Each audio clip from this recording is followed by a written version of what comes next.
প্রচন্ড শব্দে চালের পাশের খুঁটিটা মট করে ভেঙে গেল। সঙ্গে সঙ্গে ঘরের এক পাশ থপাস করে মাটিতে ভেঙে পড়ল।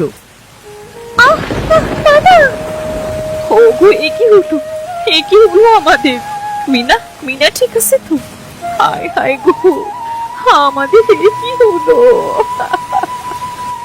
বাবা, বাবা, আমি তো ভিজে যাচ্ছি বাবা। কাঁদিস না রে মা, এটাই হয়তো আমাদের ভাগ্যের নির্মম পরিহাস। আমাদের ভাগ্যে হয়তো এটাই লেখা ছিল রে মা। এই ঝড় বৃষ্টির মধ্যে এখন আমরা কোথায় যাব? বাবা, বৃষ্টির পানি খুব ঠান্ডা, আমার খুব ঠান্ডা লাগছে বাবা।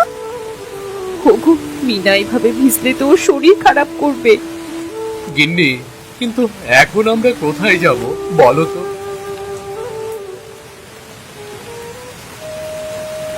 গিন্নি, গিন্নি, চলো, ওই মোটা গাছটার নিচে ঠাঁই নেই, চলো। বাবা, গাছের নিচেও তো আমরা ভিজে যাব। এখন ওটা করা ছাড়া তো আর কোনো পথ নেই। আপাতত গাছটি আমাদের একমাত্র ভরসা। তারা গাছটির নিচে দাঁড়িয়ে কোনো মতে রাতটা পার করলো। তিনটি মানুষ ভিজে একাকার। পরদিন সকালের আলো ফুটলো, ঝড় বৃষ্টিও আস্তে আস্তে থেমে গেল। কাদা আর ভাঙা টিনের ওপর দাঁড়িয়ে রামু নির্বাক। রেনু তার কাঁধে হাত রেখে বলল, ওগো, আমাদের তো সব শেষ। আমাদের শেষ সম্বলটুকু ভেঙে পড়লো। এই কাঁচা ঘরটা, এটা তো আমরা রক্ষা করতে পারলাম না। সরের সাপটায় কাঁচা ঘরটাও ভেঙে পড়লো। কাঁচা ঘর আর নয়, এই পুকুর পাড়েই কাঠের ঘর বানাবো, এমন ঘর যেটা ঝড়েও দাঁড়িয়ে থাকবে। আমাদের ঘর হবে মজবুত, শক্ত, আর কোনো ঝড়েও ভাঙবে না। এত টাকা কোথায় পাবে? কাঠের ঘর বানাতে গেলে তো অনেক টাকার দরকার। চলো, কোনো রকম এই ঘরটাই ঠিকঠাক করে নি। না গিন্নি, এবার যতই কষ্ট হোক না কেন, কাঠের ঘর আমি বানাবোই বানাবো। আচ্ছা, সে না হয় বুঝলাম, কিন্তু যতদিন বানানো না হয় ততদিন আমরা কোথায় থাকবো? ততদিন আমরা এই গাছের নিচেই থাকবো। কি যে বলো না তুমি! মেয়েকে নিয়ে এই ঝড় বাদলের সময় কি করে থাকবো এখানে? আমরা না হই বড় মানুষ, কিন্তু মেয়েটা তো রোদ বৃষ্টিতে ভিজে অসুস্থ হয়ে পড়বে। ওপরওয়ালার নিকট ভরসা রাখো, কিচ্ছু হবে না। এছাড়া যে আর কোনো উপায় নেই গো। সেদিন থেকেই রামু অক্লান্ত পরিশ্রম করতে লাগলো। কুড়াল হাতে সকালে বেরিয়ে পড়তো আর সন্ধ্যায় ঘরে ফিরতো। রোদ বৃষ্টি গরম ক্লান্তি কোনো কিছুই তাকে থামাতে পারতো না। কাঠ কেটে বাজারে বেচতো, পয়সা জমাতো। কি রে রামু, এখন তো এত বেশি কাজ করিস যে, এবার যদি তোর অভাবটা ঘোচে আর কি। আমার অনেক টাকার প্রয়োজন গো হাবু, আমার অনেক টাকার প্রয়োজন। এজন্যই তো এমন হাড় ভাঙা পরিশ্রম করছি। এত টাকা দিয়ে কি করবি রে? তিনজনের সংসারে তোর এত টাকা লাগে কেন বলতো? আমি একটা কাঠের বাড়ি বানাবো, এজন্য আমার টাকা লাগবে। এই স্বপ্ন তো খুব বড় রে রামু, খুবই বড়। তা এত হাসার কি আছে? আমাদের মতো গরিব মানুষের স্বপ্নই তো ভরসা। স্বপ্ন থেকেই তো আমরা বাঁচার আশা খুঁজে পাই। কাঠের বাড়ি বানাতে অনেক টাকার দরকার হয়। কাঠের বাড়ি বানানো কি আর মুখের কথা? সেটা নিয়ে তোমাকে চিন্তা করতে হবে না।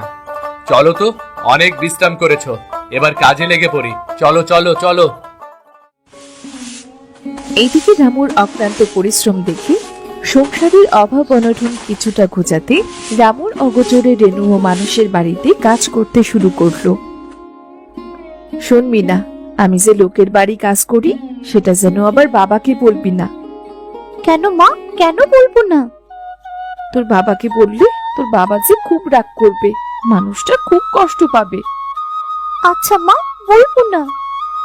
এই তো আমার লক্ষ্মী মেয়ে, জমিদারের বাড়ি কিছু কাজ আছে, সামনে তার মেয়ের বিয়ে, আমি সেখানেই যাচ্ছি। মা, মা, আমাকেও তোমার সাথে নিয়ে চলো না, একা বাড়িতে আমার বড্ড ভয় করবে।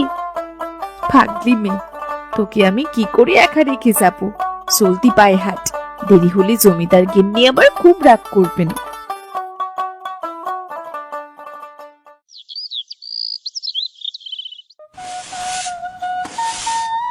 মা, তোমার কাজ করা হলো? হ্যাঁ রে মা, বাসনগুলো ধুয়ে চল বাড়ি ফিরে যাবো। আমার যে খুব খিদে পেয়েছে মা। আর একটু কষ্ট কর মা, বাড়ি গিয়ে তোকে খাবার দেবো।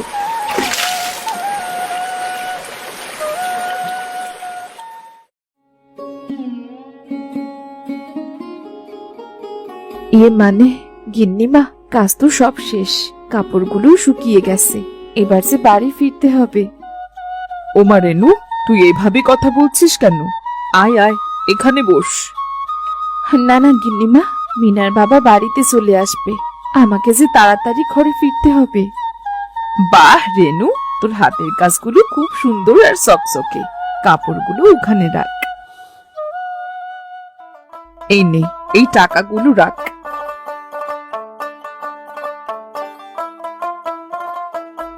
বাহ, এতগুলো টাকা দিলেন গিন্নিমা? হ্যাঁ রে রেনু, তোর কাজ আমার খুব পছন্দ হয়েছে। এই নে, এই ফলগুলো নিয়ে তোর মেয়েকে দিস। আপনিও খুব ভালো গিন্নিমা, খুব ভালো। আপনার মনটা যে অনেক বড় গিন্নিমা।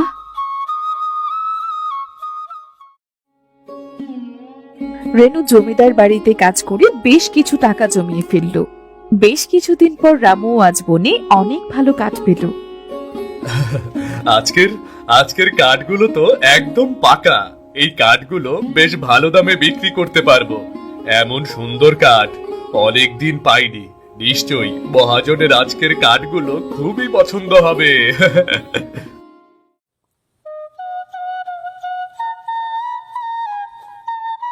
আরে রামু, এসেছিস? তোর জন্যই তো আমি বসে আছি রে। হ্যাঁ মহাজন মশাই, আসতে একটু দেরি হয়ে গেল। আরে বাহ বাহ, রামু, আজ তো দেখছি অন্য দিনের থেকে দ্বিগুণ কাঠ এনেছিস রে। হ্যাঁ মহাজন মশাই, আর আপনার সাথে একটু কথা ছিল। কি কথা বল। মহাজন মশাই, আজ কত বছর ধরে আপনার কাঠের কাজ করি আমি, আপনাকে কাঠ দেই। আমার ঘরটা ভেঙে গেছে, আমাকে যদি কিছু টাকা ধার দিতেন তাহলে ঘরটা ঠিক করতে পারতাম। রোজ কাঠ দিয়ে দিয়ে আপনার টাকাগুলো শোধ করে দিতাম। শোন রামু, ঘর করতে অনেক টাকার দরকার, এত টাকা আমি তোকে ধার দিতে পারবো না।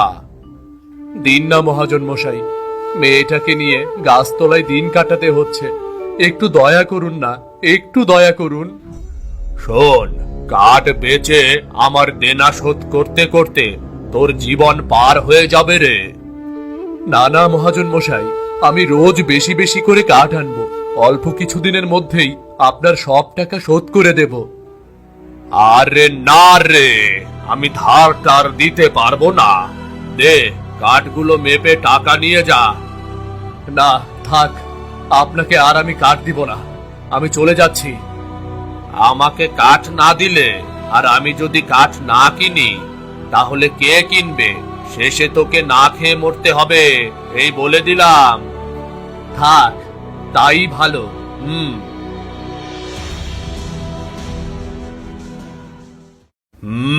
গরিবের আবার রাগও দেখছি। যা যা, যেই 2 দিন পেটে ভাত পড়বে না সেই আমার কাছে সুর সুর করে চলে আসতে হবে। এবার কাঠ বিক্রি করগে, যা যা যা। আবার এলে তোকে নাকানি চুপানি খাইয়ে মারবো বলে দিলাম, হারামজাদা হতচ্ছাড়া। রামু কাঠগুলো নিয়ে মন খারাপ করে বাড়ি ফিরছিল। কিছুদূর আসতেই তার প্রতিবেশী যতীনের সাথে দেখা হলো তার। কিরে রামু, মন খারাপ করে কোথায় যাচ্ছিস? হ্যাঁ, এই তো বাড়ি যাচ্ছি। তা এত কাঠ বিক্রি করবি না? হ্যাঁ হ্যাঁ করবো তো। তুমি নেবে কাঠগুলো যতীনদা? হ্যাঁ নেব, 2000 টাকা দেব, কাঠগুলো দিবি আমায়। 2000 টাকা? সত্যি বলছেন? হ্যাঁ হ্যাঁ, তোর এই কাঠগুলোর জন্য আমি 2000 টাকা দেব। কাঠগুলো আমার যে কি পছন্দ হয়েছে রে। এই নাও গো যতীনদা, এই নাও তোমার কার্ড। এই নে তোর টাকা, নে। আর যদি পারিস আমাকে রোজ কাট দিস, তোকে ন্যায্য টাকা দেবো রে। রামু টাকাগুলো গুনে নিয়ে মনের আনন্দে বাড়ি ফিরে এলো। বাড়ি ফিরে তার জমানো টাকাগুলো বের করে গুনতে লাগলো। কি গো, আজ কাজ সেরে গোসল না করে কি করছো? গিন্নি, টাকা গুনছিলাম। আর কিছু টাকা হলেই আমাদের স্বপ্নের কাঠের বাড়ি তৈরি করতে পারবো গো। আচ্ছা, একটু অপেক্ষা করো, আমি এক্ষুনি আসছি।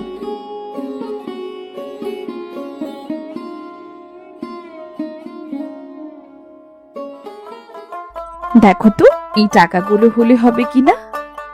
ও মায়া, গিন্নি, তুমি এত টাকা কোথায় পেয়েছো গো?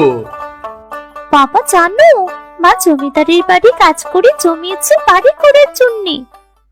গিন্নি, তুমি তুমি মানুষের বাড়িতে কাজ করছো? কেন আবার, আমাদের স্বপ্ন পূরণ করার জন্যে। কিন্তু গিন্নি, তুমি মানুষের বাড়িতে এভাবে? আরে, আমার সংসারে তো তেমন কোনো কাজও নেই, সারাদিন বসেই পার করতে হয়, তাই বসে না থেকে একটু একটু কাজ করেছি। তুমি মন খারাপ করো না গো। কিন্তু গিন্নি। কোনো কিন্তু না, এই নাও তো, সবটুকুই দিলাম। কাঠ কিনে তোমার কাঠের ঘর শুরু করো। মেয়েটার একটা নিরাপদ ছাদ দরকার, মেয়েটার কতদিন গাছতলায় থাকবে। গিন্নি, তোমার এই সাহস আর ভালোবাসাই আমার আসল শক্তি। এবার আর কোনো ঝড় আমাদের ঘর ছুঁতে পারবে না। এবার আমাদের স্বপ্নের বাড়ি তৈরি হবেই হবে।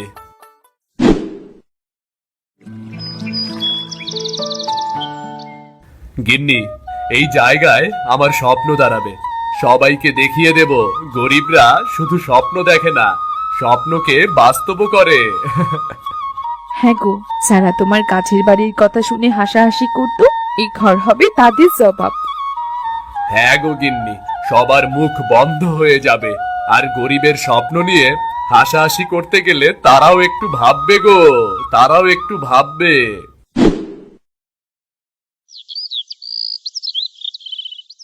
দেখতে দেখতে 6 মাস কেটে গেল। আস্তে আস্তে কাঠ দিয়ে তৈরি হয়ে উঠল সুন্দর মজবুত এক কাঠের ঘর। ছিমছাম বারান্দা, টিনের ছাদ আর শক্তপোক্ত কাঠের দেয়াল।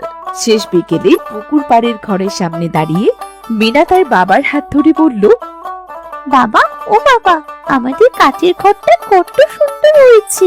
এত সুন্দর ঘর আমি কখনো দেখিনি বাবা। হ্যাঁ রে মা, খুব সুন্দর হয়েছে। আমাদের স্বপ্নের বাড়ি সুন্দর না হলে কি চলবে? হ্যাঁ, এবার আর চরে আমাদের ঘর ভাঙবে না তো? আর আমাদের চাল বেয়েও কোনো পানি পড়বে না তো বাবা? না মা, এবার ঝড় আসলেও এই ঘর ভাঙবে না। বৃষ্টির পানি ঘরেও ঢুকবে না।